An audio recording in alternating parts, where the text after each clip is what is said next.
औज़ुबिल्लाहिमिनश्शैतानिर्रजीम बिस्मिल्लाहिर्रहमानिर्रहीम। प्यारे बच्चों, अस्सलाम वालेकुम। स्कूल बॉयज़ मिडिल स्कूल कंडी, क्लास 8वीं, सब्जेक्ट उर्दू, टॉपिक हमारी तारीख़।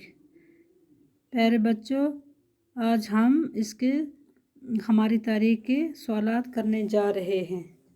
चलो बच्चों शुरू करते हैं। नज़्म के मुताबिक हिंदुस्तान में मुख्तलिफ त्यौहार कैसे मनाए जाते थे?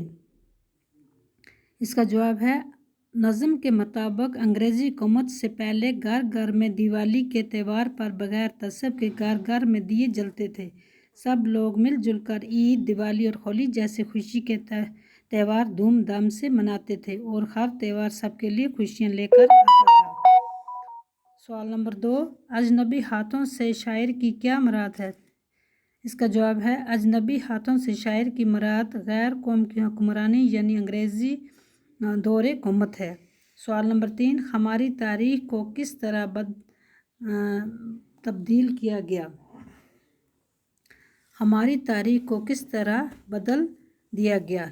जवाब, लोगों के दरमियान प्यार व मोहब्बत को मकार और चालाक सियासत ने नफ़रत और अदावत में तब्दील कर दिया और इस तरह हमारी तारीख़ बदल गई। हमारे मुल्क की तारीख़ क्या रही है? मोहब्बत। इसका जवाब है, मोहब्बत, अखवत, रवादारी, वफ़ा, अमन व आशिकी और हंसा हमारे मुल्क की अहम ख़ुसूसियात थी और यही हमारी तारीख़ थी। आगे है सवाल नंबर 5, आज़ादी मिलने के बाद हम खुद को क्या महसूस करते हैं? इसका जवाब है, शायर के कहने के मुताबिक अंग्रेज़ों ने तहज़्ज़ुब के जो अंधेरे फैलाए थे, लोग उन अंधेरों से निकल आए हैं और उनके ज़हन आज़ाद हैं। सवाल नंबर 6, शायर ने आखिरी बंद में एकता की क्या पहचान बताई है?